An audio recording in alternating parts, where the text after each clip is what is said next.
Hier, lorsqu'on lui a été demandé s'il comptait rendre plus facile l'adhésion de Kiev à l'OTAN, M. Biden a dit non, assurant que l'Ukraine devrait respecter tous les critères. Donc, dit-il, nous n'allons pas rendre cela facile. C'est quoi la méthode Biden? C'est un pas en avant et deux pas en arrière? Non, non, pas du tout. Je crois que la méthode Biden, c'est d'abord de respecter les règles, comme il venait très bien de le dire. Il y a une procédure qui a été décidée non pas par Joe Biden ou par les États-Unis, mais par l'ensemble des pays de l'OTAN. Alors au début, ils étaient un petit peu moins sévères à le décider, mais enfin, ces procédures ont été respectées par tous les pays qui ont adhéré depuis.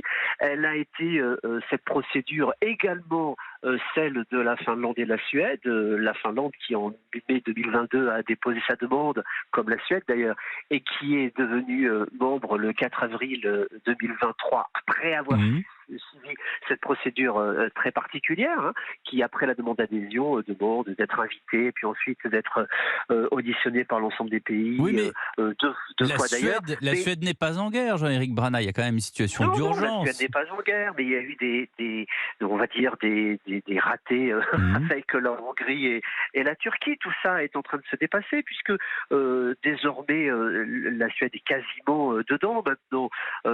D'ailleurs, au passage, soulignons qu'elle a fait Mais une volte-face extraordinaire puisque après des dizaines d'années Mais de, pourquoi de est-ce que vous comparez neutralité, avec la elle Suède? est dans l'OTAN. Il y a rien de comparable avec la Suède. Là, on a un pays en guerre qui Eh demande bien une adhésion à justement, l'OTAN pour être encore plus protégé. Enfin, je veux dire, Eh c'est quand bien, même assez justement, basique. parce que la première des raisons pour adhérer à l'OTAN, c'est de ne pas être en guerre. Et Zelensky lui-même l'a dit, on sait bien qu'on va pas entrer en OTAN, c'est tout simplement impossible. Ce que dit Biden, en réalité, c'est pas simplement qu'il faut respecter la procédure, c'est là où je veux en arriver, ni Hmm. même que c'est un pays en guerre, mais la question de la garantie de sécurité, c'est qu'une fois que la guerre sera terminée, que l'Ukraine expliquera que Oui. sur le plan économique, sur le plan démocratique, sur le plan Ouais. de la défense, elle remplit tous les critères, il faudra aussi s'assurer que cette paix qui sera établie entre la Russie et l'Ukraine soit solide.